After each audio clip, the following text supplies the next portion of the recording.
Bonjour à chacune et à chacun, merci d'être là sur cette vidéo qui va évoquer les retours qu'on peut avoir quand on tire les cartes, des retours négatifs, des retours qui viennent où la consultante, le consultant ne se reconnaît pas dans ce qui est dit, ne comprend pas ce qui est fait et donc vous fait un retour négatif de votre consultation, de la séance, du tirage que vous avez réalisé. Et donc, l'idée de cette vidéo, puisqu'on a tous été confrontés lorsqu'on tire les cartes à ce retour qui peut être parfois déstabilisant et souvent déstabilisant, eh bien l'idée ici, c'est d'essayer de voir quelles sont les raisons d'un retour négatif des personnes qui viennent consulter. Quels conseils je peux, moi, vous apporter et qui me sont utiles dans mon quotidien par rapport à des retours qui pourraient être négatifs. Et puis, quels éléments de prévention pour éviter le maximum de retours négatifs, je peux vous apporter par rapport à ma simple expérience et moi en tout cas ce que je mets en place. Il s'agit vraiment de choses qui me sont personnelles, hein, donc on peut se reconnaître ou non, mais en tout cas j'avais envie de les partager. Pour les partager, je vais utiliser trois oracles pour vous permettre en fait de visualiser ce que je vais exprimer en essayant d'avoir fait correctement pour vous satisfaire sur ce point-là. Alors je vais utiliser pour les raisons, je vais utiliser l'oracle de la triade de Dominique Duplat. Ça va nous permettre d'avoir trois raisons. Et ces trois raisons, j'ai essayé de les identifier un peu plus par des entrées pour voir quelles sont les raisons d'un retour qui peut être négatif de la consultante ou du consultant lors d'une séance de cartomancie. Ensuite, j'ai utilisé la lunologie en action de Yasmine Bolland pour exprimer les conseils face à un retour négatif. Pour moi, en tout cas moi, ce que je réalise lorsqu'il y a un retour.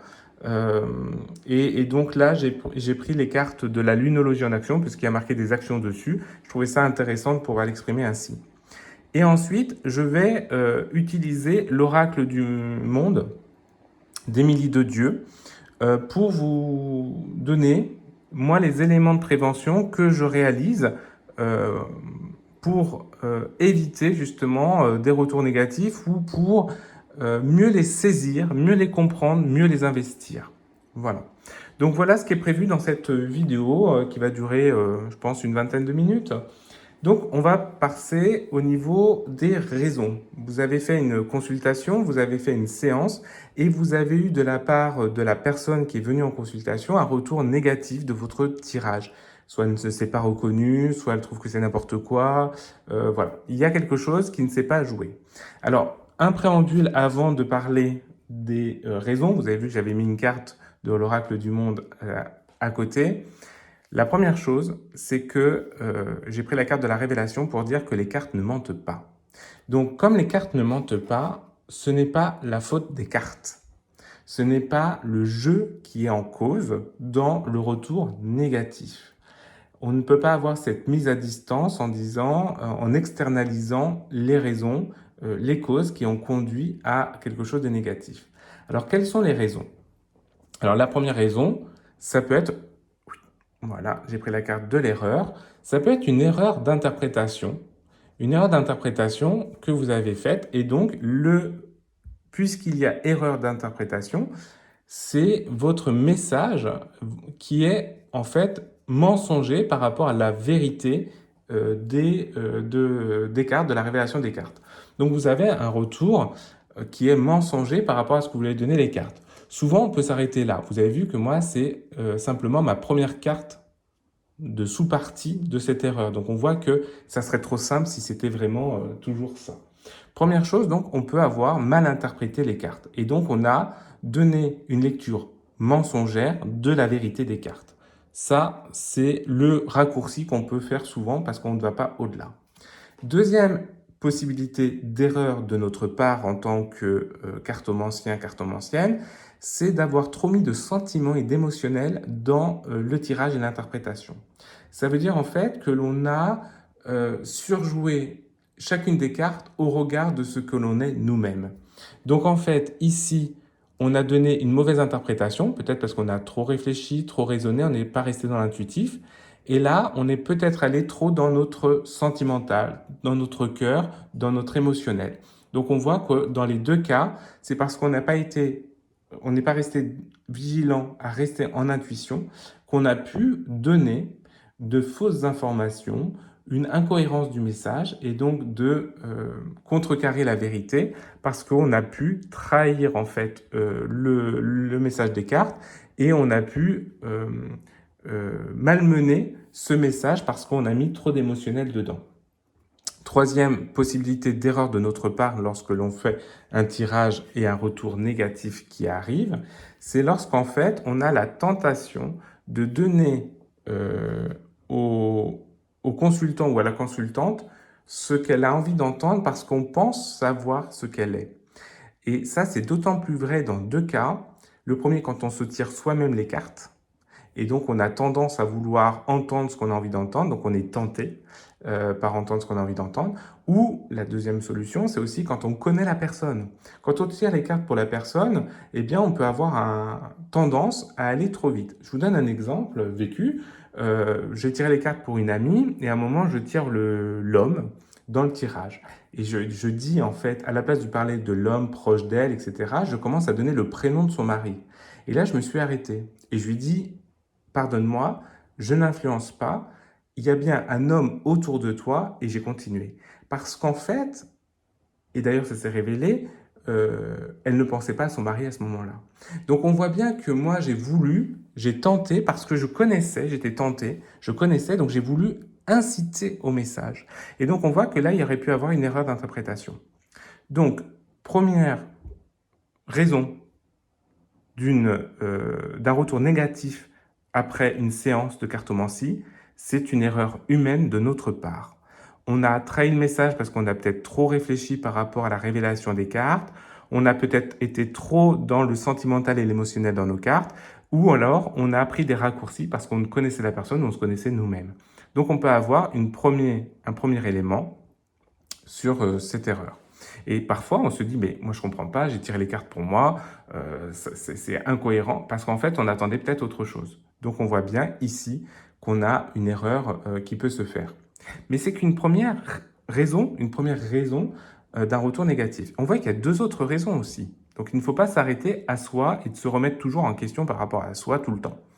Deuxième erreur qu'on peut avoir, alors j'ai pris une bonne carte au niveau de l'oreille de la triade, mais parce que le terme m'intéressait, c'est le delta, c'est l'écart.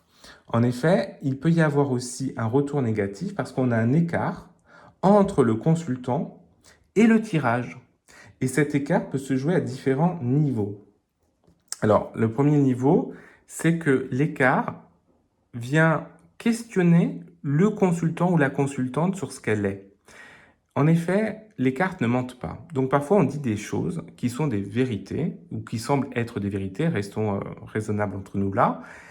Or, ces réalités que nous présentent les cartes peuvent venir démontrer une certaine illusion de l'être, illusion de soi, de la consultante ou du consultant. C'est extrêmement difficile à vivre ça pour quelqu'un. Et donc, il y a cette mise à distance du tirage et du message par rapport à soi.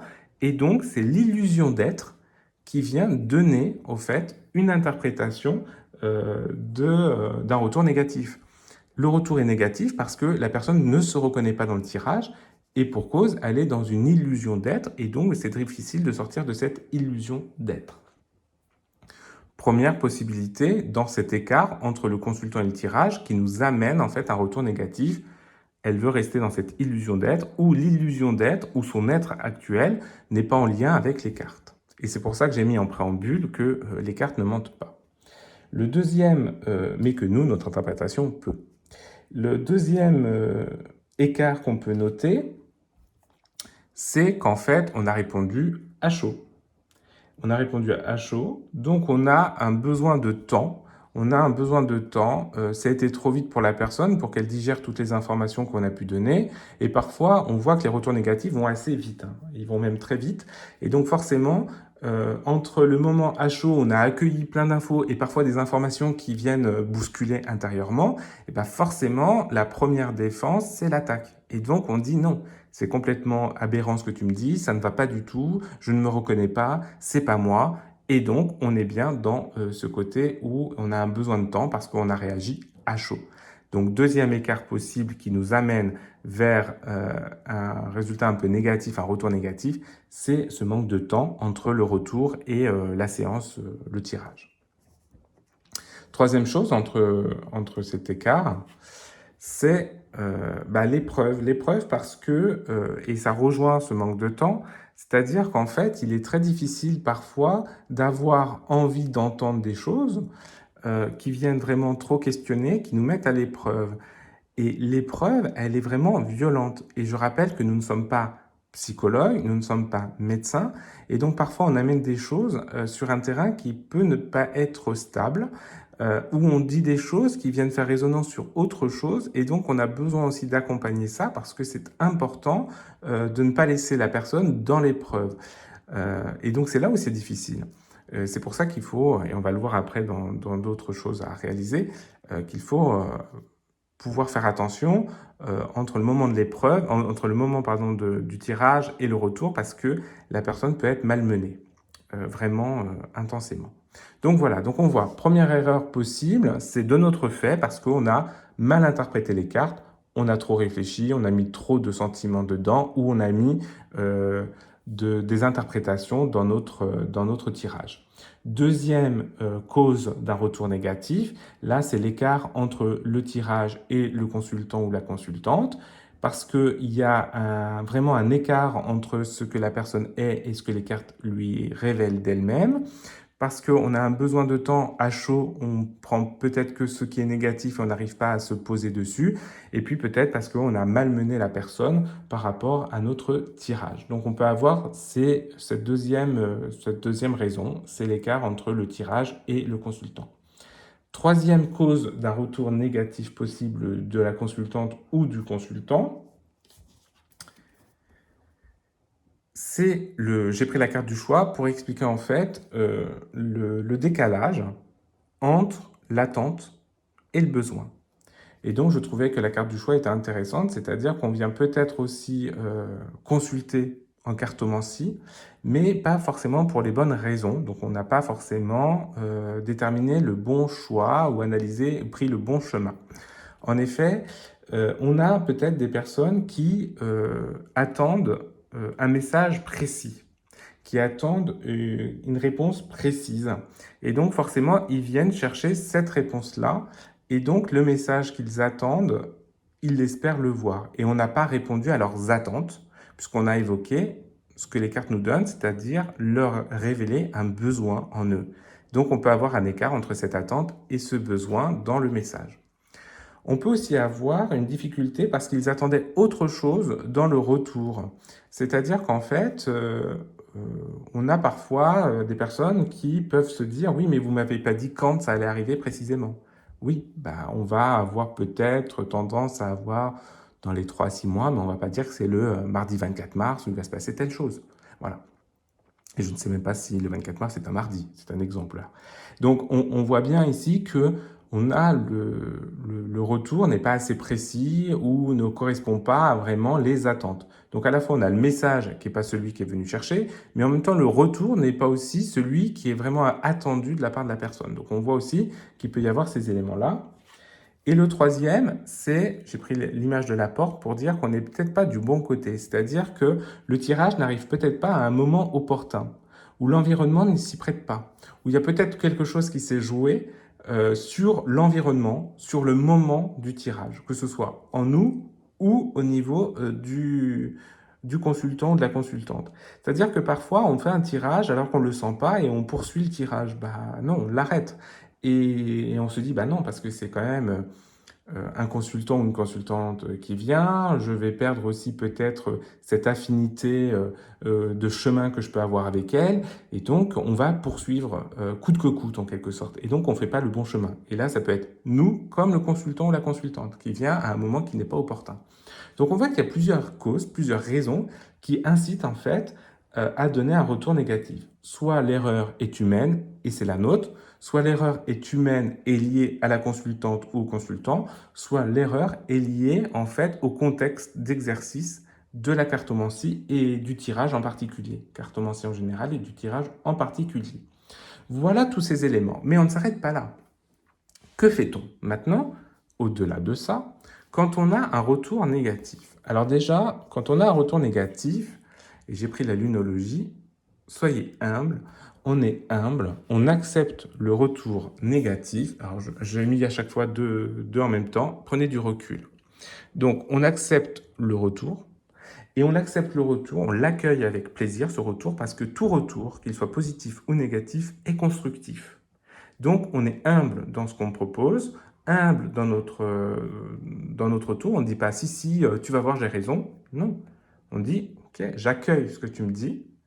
Et en même temps, on voit bien ici que ton retour est constructif, pour toi comme pour moi. Pour toi, parce que ça a consolidé certaines choses, soit tes attentes, tu les as consolidées, tu vois que maintenant c'est pour toi un vrai besoin, soit par rapport à qui tu as consolidé qui tu es là. Et moi, ça va m'apprendre à aller aussi plus loin dans ma pratique par rapport à la rencontre, parce qu'on est dans de la rencontre avec l'humain et chaque rencontre est particulière. Donc on est humble et on prend du recul. On n'est pas toujours, tout de suite en train de se dire ah oui, c'est de ma faute, c'est moi, j'ai mal interprété les cartes, je me suis laissé envahir par mes émotions, par ma raison, j'ai pris des raccourcis, c'est de ma faute. Non, on prend aussi du recul pour examiner. Et ça, c'est la deuxième chose que je pourrais vous dire, c'est évaluer la situation et réfléchissez. Et c'est ça qui est intéressant. C'est-à-dire que face à un recul, face à un retour, comme on prend du recul, on va pouvoir examiner ce qui s'est joué vraiment et on va revenir sur le tirage de manière constructive, je le disais, de manière presque neutre.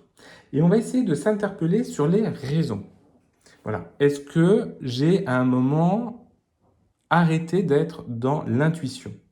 Ben, ça va me permettre de répondre à ça. Est-ce que je me suis laissé envahir par la connaissance ou la pseudo-connaissance que j'avais de la personne en face de moi? Là, ça va nous donner déjà ces éléments-là. Mais on ne s'arrête pas. Même si la réponse est positive là, on continue parce qu'il peut y avoir plusieurs raisons qui conduisent en fait à ces retours négatifs. Donc après, on continue. On se dit, est-ce que ce que j'ai donné à la personne vient vraiment en combat, en conflit avec ce qu'elle semble être elle? Bah, si c'est oui, on voit que ça peut jouer là. Est-ce que le retour a été très rapide au regard de tout ce que j'ai pu lui apporter? Est-ce que j'ai senti une fragilité chez la personne? Est-ce que la personne, elle a bien saisi ce qu'on attendait dans la cartomancie? Est-ce qu'elle est venue avec une idée en tête et elle voulait entendre cette idée pour la conforter? Voilà. Est-ce que l'endroit, la façon d'avoir fait le tirage était le bon? Est-ce que j'ai utilisé les bonnes cartes, le bon tirage au regard du questionnement du consultant ou de la consultante? Est-ce qu'elle est venue au moment opportun? Vous voyez? Donc, on se pose toutes ces questions. Donc, on est humble et on prend du recul face à ça. On explique que c'est constructif. On apporte aussi un élément positif par rapport à ce retour négatif envers la consultante ou du consultant.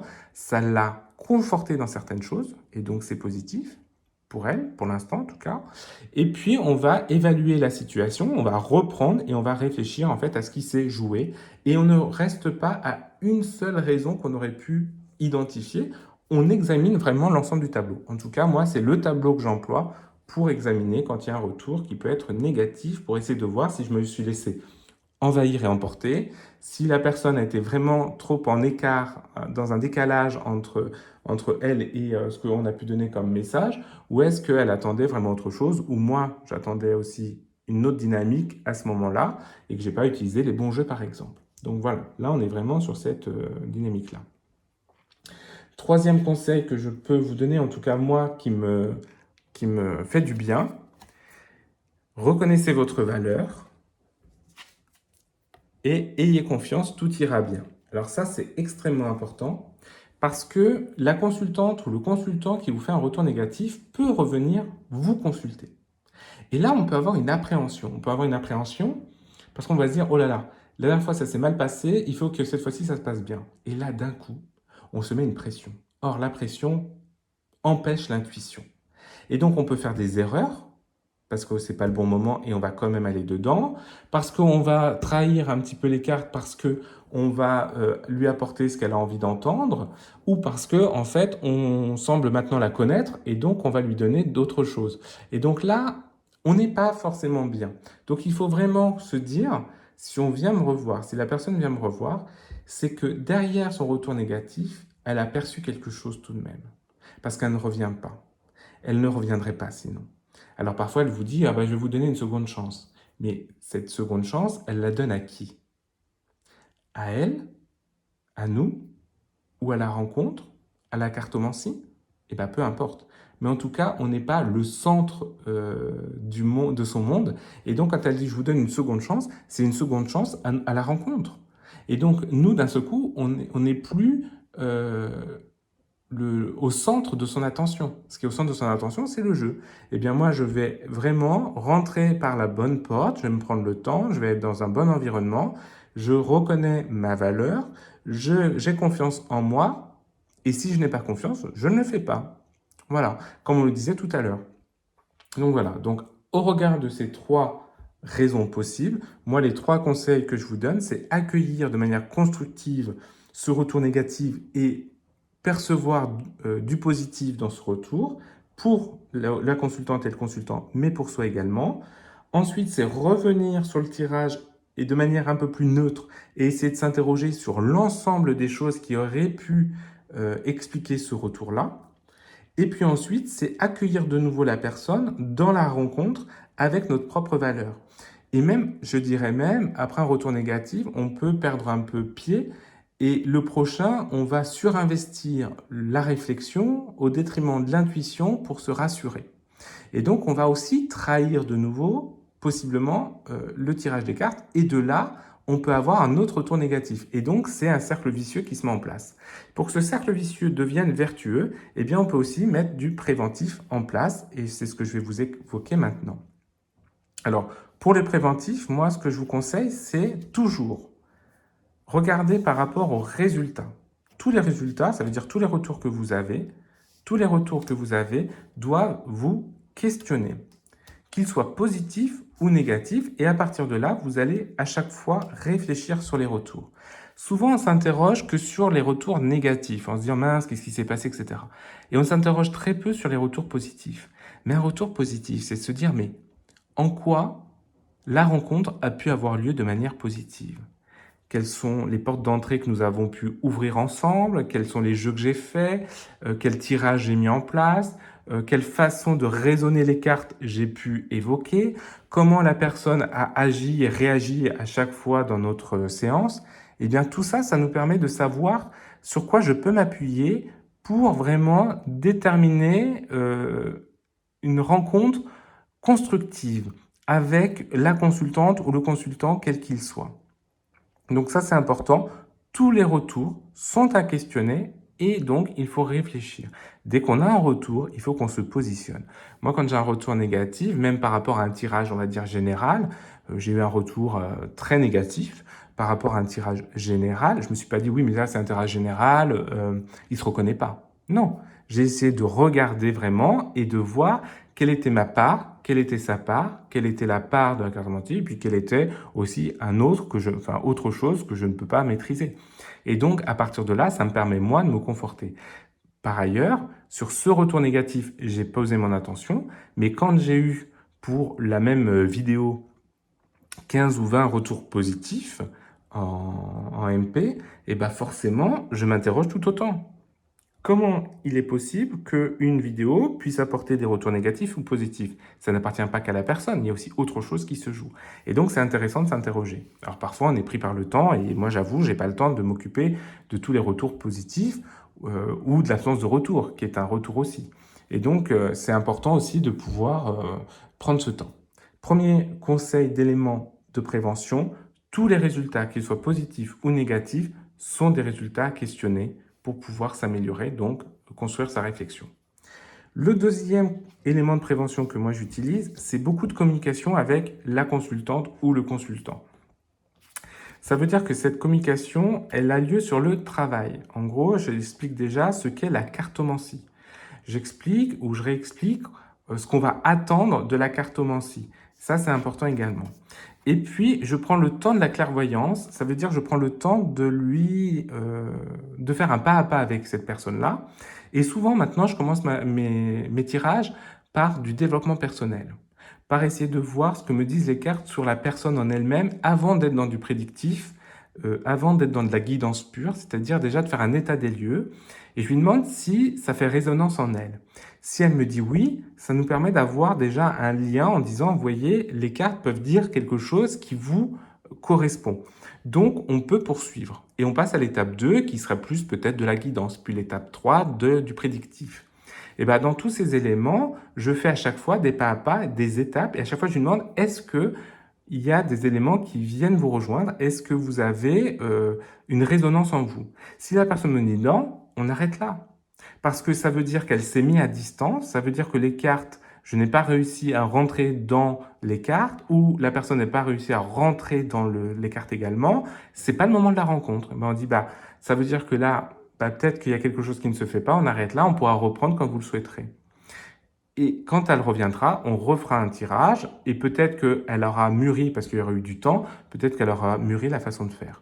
Donc toujours avoir, pour moi en tout cas, c'est comme ça que je réalise maintenant mes tirages le plus souvent, je fais déjà un état des lieux de la personne pour voir si les cartes sont en adéquation et si la personne est vraiment en résonance avec. Si elle me dit oui, je poursuis à l'étape 2, voire une étape 3, etc. Donc voilà, et si elle me dit non, bah, je lui dis, bah, ça veut dire que là, bah, il n'y a pas le feeling, il n'y a pas le truc, on n'est pas sur le bon environnement, on n'est pas à la bonne porte, ou je ne suis pas forcément dans les... Voilà, j'ai pas réussi à rentrer dans la révélation des cartes, ou alors, voilà, la personne est en résistance, elle a besoin de temps. Mais au moins, on n'est pas sur toute la durée d'une séance, où à la fin, ça peut être vraiment contre-productif. Voilà, donc deuxième, c'est la communication. Ce qu'est le travail de cartomancie, donc cette guidance, ce développement personnel, ce prédictif, ce que ça n'est pas également. Voilà. Et puis, prendre le temps de la clairvoyance, c'est-à-dire d'accompagner la personne à voir que les cartes peuvent percevoir des choses en nous. Voilà. Donc ça, c'est la deuxième chose qui me semblait intéressante de pouvoir évoquer en termes de prévention et qui, moi, m'aide beaucoup. Et la troisième chose, c'est l'apprentissage. C'est de poursuivre toujours la professionnalisation de notre propre professionnalisation, parce que notre professionnalisation, pardon, augmente notre dynamique intuitive, nous permet aussi de pouvoir évoluer sur notre façon de raisonner les jeux. On peut regarder d'autres tirages, d'autres jeux. On peut faire aussi des lectures, des interprétations différentes. On peut voir ce qui fonctionne en termes de combo entre des oracles, entre un tarot et un oracle. On peut percevoir aussi les thématiques sur lesquelles on est plus à l'aise, thématiques générales, questions fermées, etc. Et donc, on peut apprendre petit à petit et on peut proposer des choses de plus en plus nouvelles. Et donc, c'est toujours voir cet art divinatoire comme un vrai travail. De l'art, c'est du travail. Tout le monde ne peut pas faire du Picasso, même si on peut questionner le Picasso. Et donc, derrière, ça veut vraiment dire qu'on doit pouvoir aussi toujours investir la professionnalisation de cet art divinatoire et on va acquérir de plus en plus de sagesse, d'intuition, de dynamique par rapport à ça et on va pouvoir évoluer aussi sur ce qu'on peut proposer ou la façon de révéler les cartes à la consultante ou au consultant. Et tout cela va nous permettre, en tout cas moi, ça me permet l'accomplissement, de m'accomplir. Ça ne veut pas dire que j'ai 100% de réussite, ça ne veut pas dire que j'ai 100% de retour positif, mais ça veut dire que moi, je suis en cohérence entre ce que je porte et ce que je fais. Et qu'il y a une cohérence aussi, c'est que tout ne m'appartient pas, je suis humble, tout ne m'appartient pas, il y a des choses qui appartiennent aussi à l'autre, il y a des choses qui appartiennent aussi à la rencontre, et donc chacun a sa place, et je n'ai pas à monopoliser une place qui n'est pas la mienne, qui est une place centrale. Voilà, alors cette vidéo qui se voulait à une vingtaine de minutes a duré plus longtemps, et une demi-heure, mais si vous avez réussi à aller jusqu'au bout, je vous remercie. En tout cas, voilà ce que je voulais vous évoquer, c'est-à-dire que les cartes, première chose, ne mentent pas. Ensuite, on peut avoir 3 dynamiques qui peuvent expliquer un retour négatif d'une consultante ou d'un consultant. On peut voir aussi des sous-parties dans ces trois raisons. Comment on peut accompagner un retour négatif? Eh bien, on l'a vu, l'humilité, la prise de recul, l'évaluation de la situation, la réflexion, notre propre reconnaissance et puis le fait de se dire aussi qu'on peut avoir confiance en nous parce qu'on aura travaillé sur ce retour négatif. Et en élément de prévention, travailler sur l'ensemble des retours, travailler sur la communication et les échanges avec la consultante et le consultant et travailler sur ce qu'est cet art divinatoire. Et là, on pourra véritablement s'accomplir et avoir une relation équilibrée entre la révélation des cartes et notre accomplissement personnel dans l'art divinatoire. Voilà en fait ce que je voulais vous proposer face à un retour négatif d'une consultante ou d'un consultant. N'hésitez pas à me faire un petit message retour si vous le souhaitez pour me dire si vous avez d'autres conseils à donner par rapport à ce retour, d'autres éléments de prévention que vous avez ou d'autres causes possibles que je n'ai pas mis en avant dans cette vidéo et vous pouvez le mettre en commentaire ou me l'envoyer en MP. Pas de souci, j'accueille tous les retours comme constructifs. Je vous remercie, je vous souhaite une très bonne journée, à très bientôt.